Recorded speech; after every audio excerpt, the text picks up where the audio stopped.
Hi. Hi art friends, I'm Tammy K. Welcome back to my channel. Do you like my shirt? It's so sparkly. I think it's a cheetah? I don't know. What we're doing is we're gonna go over my favorite art supplies that I use now, both student grade and professional, just to give you some options. And if you want to know more, the link's in the description for you to check them out. When I was first learning watercolor, I scoured the internet, so to speak, to try to see what my favorite artists use. And it was helpful for me, and I hope this video will be helpful for you as well. Let's get to it.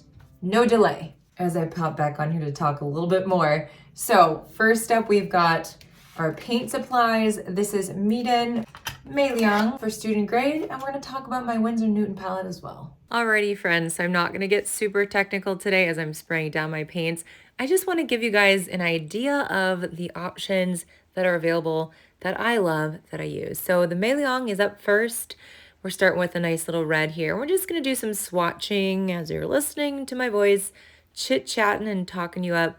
Actually pretty pinky color here. So one thing about this set just off the bat, let's just go ahead and do a little negative. That's a bit of an orangey red. One thing I wish that this set had was a more true kind of primary red color. So we don't see that on the palette, at least this one here. And it's got that 36 colors. I do love that. There's a wide variety, which is wonderful. These colors are vibrant. They're beautiful. They're gorgeous. I paid about $20 for this palette. I love the mixing space on the right side there as well. And today I'm just, sampling a few colors here and there just to give you an idea of what we've got there. That color is a little bit chalky, but other than that, a lot of these colors are just really beautiful. And so if you're looking for something student grade, pretty good price, that is going to give you a lot of good coverage, pick up the Maeliong Paul Rubens. You won't be disappointed. I use it in lots of my videos. All right, so the next set of paints comes from Meeden Art, and they were so kind to send this palette, actually a bunch of products out to me. First of all, the tube paints, I got 24 colors, and this beautiful ceramic palette. It's really cute. 12 of those colors can fit, so I just added in various colors that I wanted to have and mix in that middle well there. And then I've got all the other colors out on this beautiful metal palette that apparently I've been using for a while because I had purchased on my own some of these on Amazon couple years back. So I really do love them. There is a discount code, 10% off if you use it, linked in the description. Any commissions that I make through them, it's just a little bonus to me, and you don't spend any more when you purchase the items. So I'm actually using some of their paper as well. It's a Meeden 100% cotton paper, which is fabulous. We'll talk more about that later. So when I added the watercolor paints from the tubes to the palettes, one thing I noticed that was kind of different was that they still dried a little soft. Usually paint will harden up a lot, and so that was curious, but it still hasn't been a problem with how it applies. You can see that the colors are quite vibrant and lovely. Also very affordable for student grade, and I just love when that pigment sings off the page, which is what's happening right here. So I love the convenience of their metal tins as well. I even have a teeny tiny one that I take when I paint outside, and it's just a nice little piece to have with me.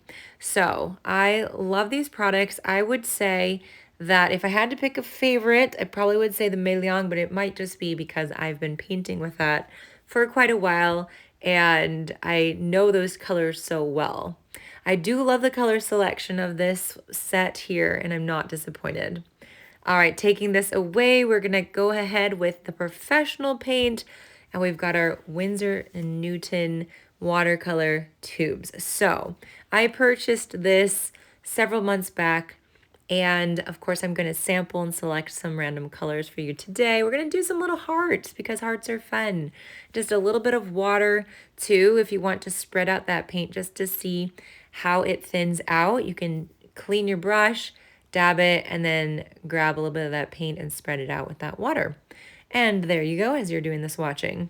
So every single color on this, I believe I have 24-ish, give or take. They have been selected by me. I was hand selecting because I wanted to have a palette with vibrant, brilliant colors. And I have to say that I had been using the Paul Rubens, I believe one of their other student grades, and I was not quite impressed with it because I felt like when I compare that to this palette, there isn't that vibrancy that I really wanted. So all of these colors, especially that aqua that you'll see soon, especially that turquoise color, and these are all listed in the description, every single name, if you're curious. All of the colors are just gorgeous. I love them. I enjoy using them.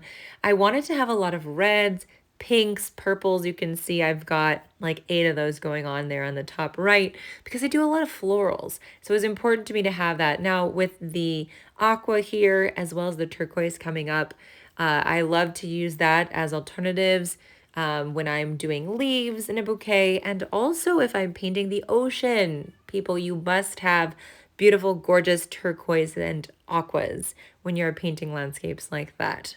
So I wanted to have a variety of purples as well. Now, do you need this professional set? No, you do not. You can use the student grade.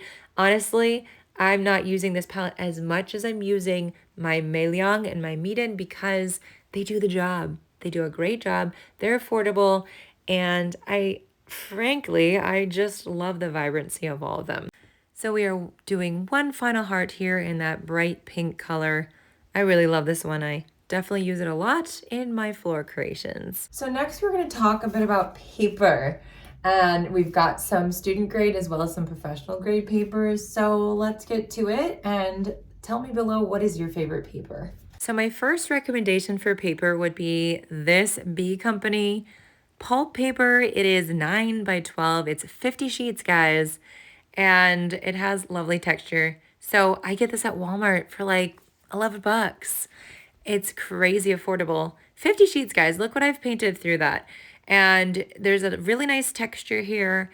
I use it for my practice sheets, and I'm not worried if I mess up. It's all good because it only cost me $11 for 50 sheets. This gorgeous 5 by 8-ish journal is by Journal Handbook Co-Artist. Yes, it's hard for me to remember how to say that one. And I do paint on both sides. I believe there's a little bit of cotton in there, very minimal, some narratives. And I use this for some of my reels, for some of my longer tutorials as well, and overall just for practice. It's a really nice size. You're not having to commit to a big composition, and you can just start working out some of the details on some of the larger pieces that you want to create. I love this little elastic piece. Here's another great journal. This one's like 5 by 5. Again, guys, I'm not using a lot of technical terms here. I'm just showing you what I love and what works for me. So this guy, there's another smaller one, like a 3 by 5. Let me just flip through this real quick. So just some random things, a lot of outdoor painting that I've used it for. That's what's really great for it. It's called Tumurarta, and I think it has about 25% cotton mixed in there, just enough to give a really nice absorbency to your paint. I did a little finger painting there and some landscapes as well. It's got that lovely elastic band that keeps everything together. People always ask me about this when they see it in reels, and it's just a wonderful little journal when you just want to paint something small and quick. Next on the docket for paper, I have the Saunders Waterford 100% cotton paper. This is a 9 by 12. And look at this sheet, all the lovely flowers I was able to paint on that. Look at it's a bit of an off-white color next to my whiter sheets. If that doesn't bother you, it's great. It's kind of an old-fashioned, vintagey, lovely textured paper. And it's just really nice when I'm painting something to give away or to put in my shop.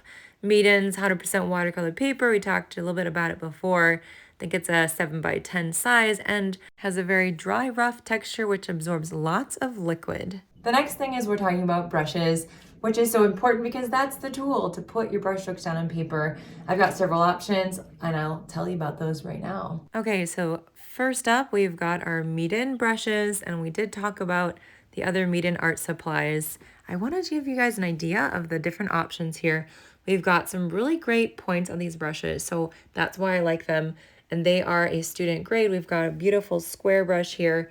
I love that they have a point, that they keep that point as well. And so for this kind of swatching and making fun little geometric shapes part, we're gonna go ahead and try to do the thinnest lines possible and then use more of a heavier pressure to make thicker lines so we can just really see what these kind of brushes can do. Even this fan brush is gorgeous. You can use it for little leaves, little bushes, really nice texture, and it's just such a playful brush as well. Now I've got my Princeton Heritage brushes, 16, 6, and a 2. With my 16, it holds so much water and you can really do a lot with it. And yet you can see with light pressure, you can get a really thin line. And of course, with the heavy pressure, really thick lines as well. Really great for large, loose florals. For the number 6 round brush, you can get a really nice fine tip with it as well, and then use heavy pressure for a thicker line. Now, as long as you are kind to your brushes, you will keep that nice pointed tip. Be very careful when you wash them, reshape the brush, and it will dry in a really good way. For the number 2 round, you don't necessarily need a thin brush like this, but sometimes when the point of your other larger round brushes kind of gets a little bit more dull, this comes in handy. So I've been using Christy Rice's travel brush number 6 for a good while now. It's one of my go-tos, and the back half of it comes off. You can store it and travel with it really nicely. Princeton Heritage has this lovely flat wash brush, and I use it a lot in my landscapes. It gives me some angular shapes, and it's just fun to play around with different brushes based on what you want to do. And last but not least, I have to talk to you guys about my floral reference book. So whether I'm painting a landscape or a bird or a flower, I like to have some type of photo or something, a physical object in front of me, a book that helps to inspire that painting journey. I may not copy it completely, but sometimes I do. And other times I use it and just run with it for inspiration. So here are 2 of the books. We're going to talk about 3 of my favorites today.